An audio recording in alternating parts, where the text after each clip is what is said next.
नागपूरमधील गिट्टी खदान पोलीस स्टेशनने एक मोठी कारवाई केली आहे। हद्दपार आरोपीला अग्निशस्त्रासह पकडण्यात आले आहे।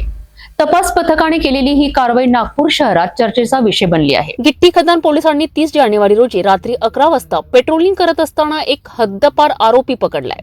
या आरोपीकडनं एक लोखंडी रिव्हॉल्वर आणि जिवंत कारतूस जप्त करण्यात आले। गिट्टी खदान पोलिसांना खात्रीशीर माहिती मिळाली होती की एक हद्दपार व्यक्ती CPWD बंद क्वार्टर परिसरात लपून वास्तव्य करीत आहे। त्यावरून पोलिसांनी त्या ठिकाणी छापा मारला तेव्हा आरोपीने पोलिसांना पाहून पळून जाण्याचा प्रयत्न केला। पोलिसांनी त्याचा पाठलाग करून त्यास पकडले।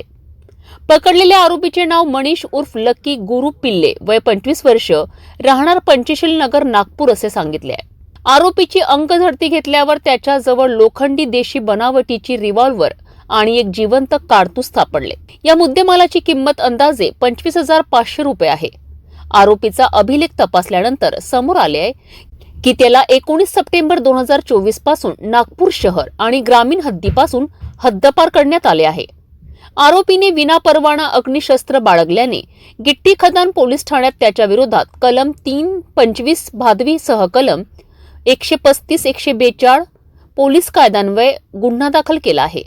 त्याला अटक करून पुढील तपास सुरू आहे।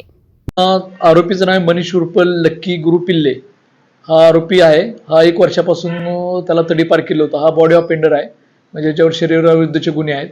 आणि आम्हाला अशी माहिती अगोदरपासून होती की हा तडीपार आरोपी आहे आणि हा तडीपार असताना सुद्धा म्हणजे पोलीस स्टेशन गिट्टी खदानच्या हद्दीमध्ये चोरून येत आहे आणि तो कुठल्या तरी क्राईम करण्याचे बेतात अशी आम्हाला माहिती होती। त्या माहितीच्या अनुषंगाने आम्ही काल ट्रॅप लावला आणि त्याला ताब्यात घेतला आणि त्याच्याकडून एक गावठी कट्टा आणि एक जिवंत कारतूस आम्हाला त्याच्याकडून रिकवर झालेला आहे।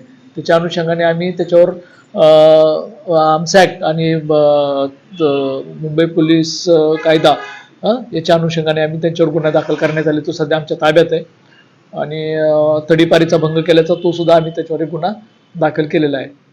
सर, त्याच्याकडे पट्टा मिळाला म्हणजे काही मोठी नेमकी घटना किंवा घातपात करण्याचा उद्देशाने तो होता असं काय माहिती आली नाही? आता ते आम्ही इन्व्हेस्टिगेशन चालू आहे आमचं। ठीक आहे, काल आम्ही त्याला अरेस्ट केले, त्याने कुठून कट्टा आणलेला आणि त्याचा उद्देश काय होता, मोठा घातपात करण्याची तर अद्यापर्यंत उघड नाही आलं, पण एक दहशत निर्माण करणं हा असू शकतो कदाचित। ते आम्ही इन्व्हेस्टिगेशनमध्ये ते येऊन जाईल नक्की कशासाठी आणलं होतं, तो अजून तपासाचा भाग चालू आहे आमचा। ठीक आहे, पोलिसांची कामगिरी उत्तम असून पोलीस पुढील तपास करीत आहेत।